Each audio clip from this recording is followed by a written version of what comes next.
ఎందుకంటే చదవలేకపోయినా వినగలగా, విన్న తర్వాత చదవాలనిపిస్తుంది ఎప్పుడైనా సరే.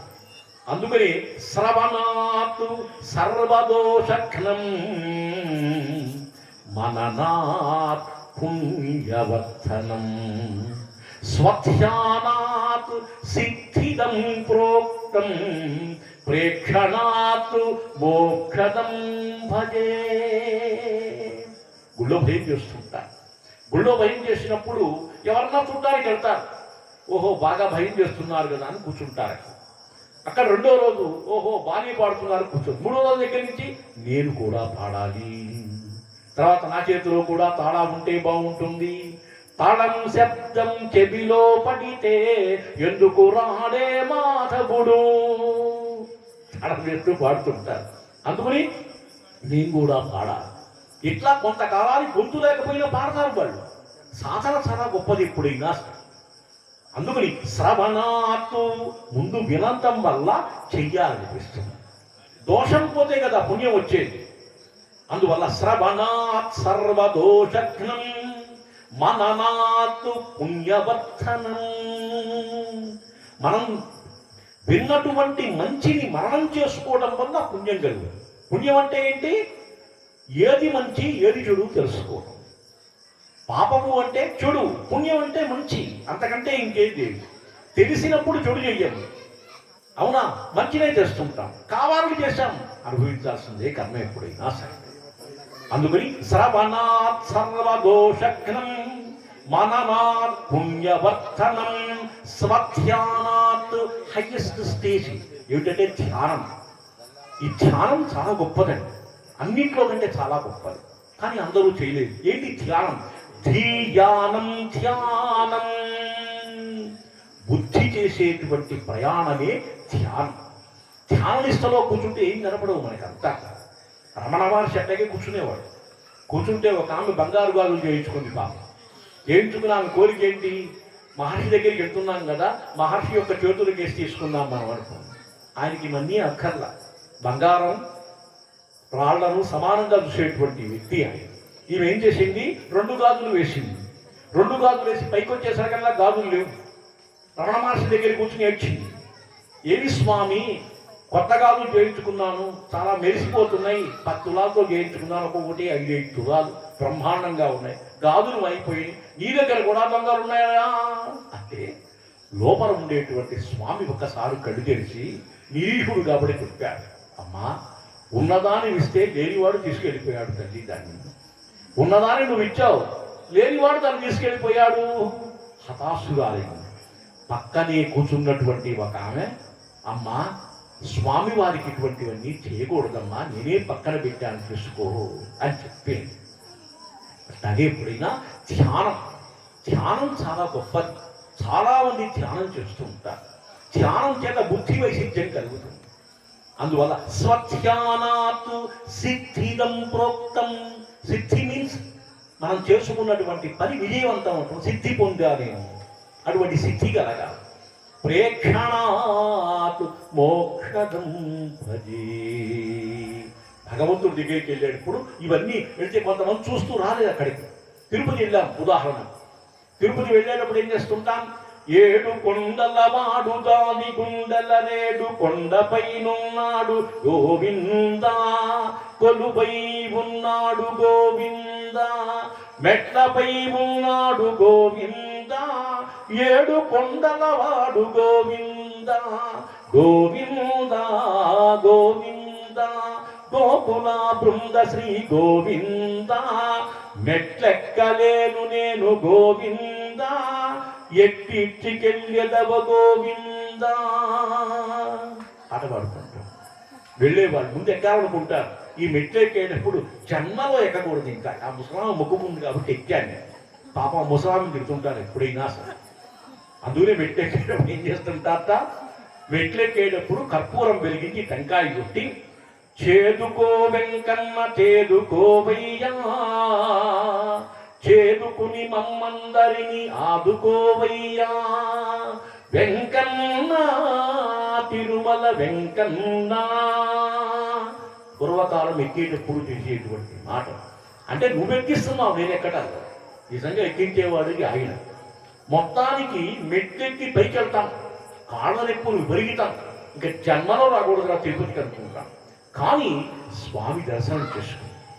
ఒక్కసారి క్రీకంటి విక్షణం అయిపోగానే వెనక్కి తిరిగి మళ్ళీ ఎప్పుడు వస్తాను తిరుపతి, అది మహత్యం. స్వామి యొక్క విశేషం అటువంటిది. ఆ స్వామి యొక్క ప్రభ, ఆ స్వామి యొక్క దివ్యమైనటువంటి కాంతి విశేషం ఆ విధంగా. ఎందుకని? ఒక రకంగా నువ్వు వెళ్ళటం వల్ల శారీరక శ్రమ కలుగుతుంది, శరీరంలో ఉండే దోషం పోతుంది. ఆ మెట్లటువంటివి ఓషధి క్షేత్రామివ సోపాన పంక్తయ. వెంకటాచల మహత్యం చెబుతుంది, సోపాన పంక్తులన్నీ ఓషధి క్షేత్రాలు. దాని కింద చెట్లు ఉంటాయి. ఆ చెట్ల యొక్క విశేషం మెట్ల పైన పడి మనం వెళుతుంటే ఆరోగ్య శుద్ధి కలుగుతుంది. కొన్ని వేల మంది నేను కొండకి ఆరోగ్యాన్ని పొందాను మొక్కుకుంటాం, అందుకోసమే ఆరోగ్యం భవే, ఆరోగ్యం కోసం. ఇట్లా అనేక రకాలమైనటువంటి భగవన్ మార్గాలు ఉన్నాయి. దాంతో మనం ప్రయాణం చేస్తుంటే తెలుస్తుంది. ప్రతి వాళ్ళు ఎక్కలేదు, అవి మోకాళ్ళ నొప్పులు, ఎక్కలేనని పోతుంది. ఎటు ఎవరో చెప్పారు, ఏమని? అలిపిరి పోవద్దమ్మా, అటు శ్రీవారి వారి పాసేవలో వెళ్ళి తొందరగా వెళ్తాం. అవి ఇంకా ఎక్కువ మెట్లు. ఇక్కడన్నా కనీసం నడవచ్చు, అక్కడ నడవలేదు, అన్నీ మెట్లే. ఈమె కాస్త మెల్లిగా తీసుకుని కూర్చుంది అక్కడ. ఇంకా నా వల్ల చచ్చిపోతానని ఆమె కాస్త. ఆశ్చర్యం. ఇది సప్తగిరి పత్రికలో పడింది, మీరు ఒకసారి చదవచ్చు. కూర్చుంటే వాళ్ళంతా కూర్చొని ఉన్నారు, పిల్లల పైన ఉన్నారు, పెద్దవాళ్ళు వస్తుందనే ముసలం అనుకున్నారు. కాసేపటి కనపడకపోతే ఎదుగుతున్నారు ఇంత కూడా. ఈమె ఎక్కడుంది? అందరికంటే ముందుండి పైకి ఉంది, టీవీ ట్రావెలర్స్ బంగ్లా గార్డెన్స్ దగ్గర ఉంది. ఏమిటమ్మా అంటే ఏమో తెలియదు నాకు, నేను పడిపోయినా, మీరంతా వదిలిపెట్టిపోయారు కదా, ఏం జరిగిందో తెలియదు, నడుస్తున్నట్టు కల వచ్చింది, వెంకటేశ్వర స్వామి నన్ను తీసుకొచ్చాడు. ఆశ్చర్యం. భగవంతుడు తలచుకుంటే ఏమైనా చేస్తాడు. ముందేం కావాలి? నమ్మకం కావాలి. తిరుపతి వెళ్తున్నాం మనం, వెళ్తున్నప్పుడు ఆ గోవ ఎట్లా ఉంటుంది? శ్రీశేషశైల శిఖరాద్రి తుంగా భద్రాద్రి మందర యుగా మహాపర్వత శ్రేణ్యయ. పర్వత శ్రేణి ఎక్కడ ఎట్లా ఉంటుంది? ఒక పాము వెళుతుంటే ఏ విధంగా ఉంటుందో అట్లా ఉంటుంది. అందుకని ఆ సర్పరూపం ఆ స్వామి ఎక్కడున్నాడు? శేషశైల శిరోరత్నం. పర్వతం పైన పాముకు మడి ఏ విధంగా ఉంటుందో ఆ విధంగా.